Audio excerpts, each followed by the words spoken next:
Workshop film di Kabupaten Bantul tahun 2023 sampai Senin.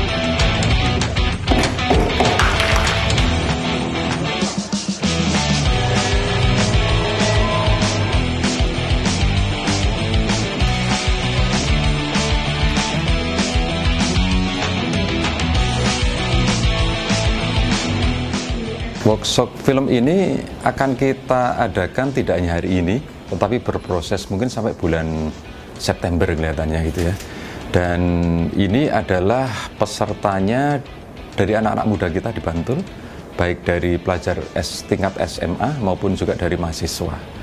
Dan kali ini merupakan kegiatan yang sudah beberapa kita lakukan sejak tahun 2017 menggunakan dana keistimewaan Daerah Istimewa Yogyakarta, di mana memang kegiatan ini kita tujukan adalah untuk memberikan keterampilan, pengetahuan kepada anak muda di Bantul di dalam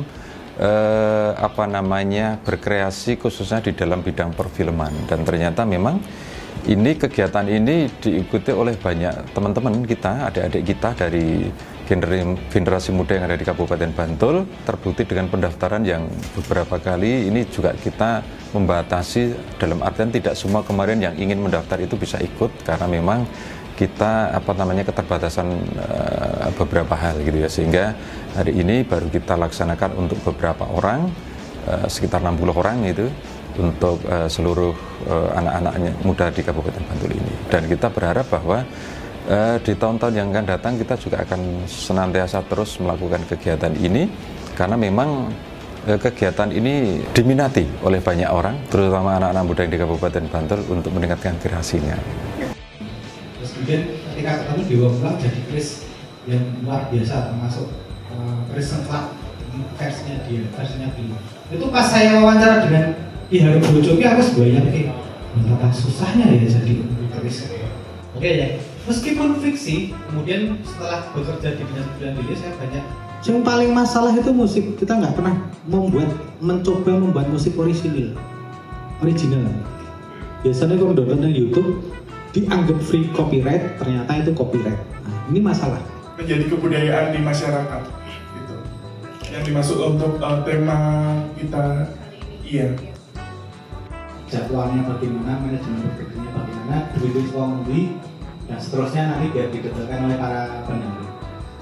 Jadi nanti ada pertemuan-pertemuan workshop ini, kemudian juga nanti ada pendampingan dari para instruktur kepada anak-anak muda ini, karena nanti akan dikelompokkan berapa orang begitu ya.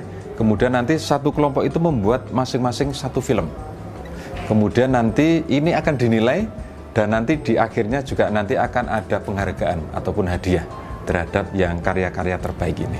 Nah, kebetulan saya di sesi untuk menjelaskan tahapan praproduksi, di mana untuk praproduksi ini kita perkenalkan kepada para peserta apa saja yang perlu dipersiapkan sebelum peserta melakukan produksi film, sampai nanti editingnya dan finalnya film seperti apa.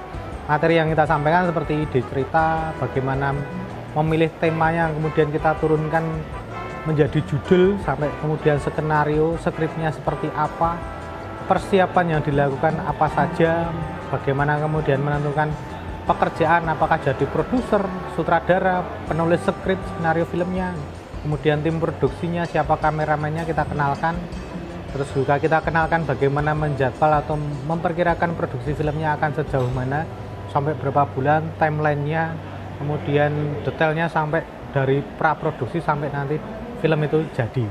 Nah, di sini pesertanya kebanyakan kan usianya di ring 19 sampai 21 tahun ya, anak-anak muda yang mereka lagi giat-giatnya, getol-getolnya dengan dunia gadget ya, dunia media sosial. Ada video di media sosial itu menjadi hal yang penting, tetapi Bagaimana kalau yang kemudian konten-konten media sosial itu kemudian dibuat lebih filmik atau lebih sinematografinya diperhatikan. Jadi tidak sekedar membuat video diupload enggak, atau sekedar viral terus kemudian diupload enggak, tetapi punya konsep, punya tata artistik, punya sinematografi yang tepat. Nah, ini kemudian bedanya yang untuk media sosial dengan produksi film yang kita namakan artistik sinematografinya diperkuat. Nih di workshop ini kita coba kenalkan pelan-pelan bersama nanti yang akan didampingi oleh para instruktur di lapangan pas pembuatan filmnya. Kasih nama kita kembali kita dulu. Jadi ceritanya bukan sini lokalitas kita, apa yang ada di sekitar kita.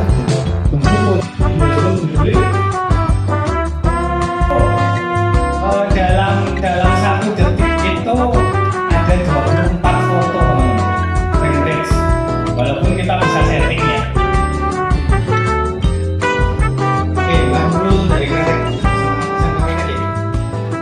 sama. Yang pertama untuk pas antusias peserta ya, ini terus terang ketika kita publikasikan ini kita sampai menolak peserta karena kuotanya terbatas ya. Kuotanya kita hanya 60 peserta, yang daftar itu lebih dari 100 peserta dan sampai ditutup itu masih banyak yang telepon kepingin ikut. Nah, sebenarnya antusias dalam konteks workshop atau edukasi tentang sinematografi artistik film ini sebenarnya banyak yang mau ikut. Ya, hanya saja karena di titik ini hanya dibatasi 60 ya, 60 ini kita pilih, di mana salah satunya kita lihat dari usia, dari kemudian persebaran di Bantul, kemudian dia mengumpulkan ide cerita dan skrip film, terus kemudian dia punya basis komunitas film di tempatnya masing-masing, sehingga tujuannya kegiatan tidak sekedar meregenerasi tapi juga membina ya istilahnya, kita dampingi supaya komunitas film itu bisa berkembang. Nah, kalau bicara target sebenarnya kita berharap film-film ini nanti bisa berciri khas Bantul ya. Mungkin dari tema, judul yang diangkat, cerita yang diangkat itu menunjukkan kalau film ini karya mereka, orisinil, dan ide ceritanya berbasis dari Bantul, mengangkat nama Bantul ke depan. Harapannya tidak sekedar workshop, kemudian kita bina, tetapi juga mendapatkan prestasi dan apresiasi dari pihak luar. Ya, kita berharap dengan adanya workshop ini akan menggugah semangat dari rekan-rekan kita yang ada di Kabupaten Bantul ini untuk meningkatkan dirinya, meningkatkan pengetahuannya, karena memang di dalam film itu kan memang senantiasa berkembang, bahwa mungkin saat ini teorinya begini, peralatannya begini, tapi belum tentu besok seperti itu gitu ya, sehingga kita akan selalu update tentang berbagai hal yang memang harus kita sampaikan kepada para peserta workshop itu. Dan harapan kita adalah dengan adanya kegiatan ini masyarakat Kabupaten Bantul akan lebih bersemangat lagi di dalam pembuatan film ataupun berbagai hal yang terkait dengan film, karena memang film itu kan satu memang untuk hiburan, yang kedua adalah untuk menyampaikan pesan. Ketika itu menjadi sebuah hiburan dan menarik, insya Allah pesan yang akan kita sampaikan itu bisa tersampaikan dengan sebaik-baiknya.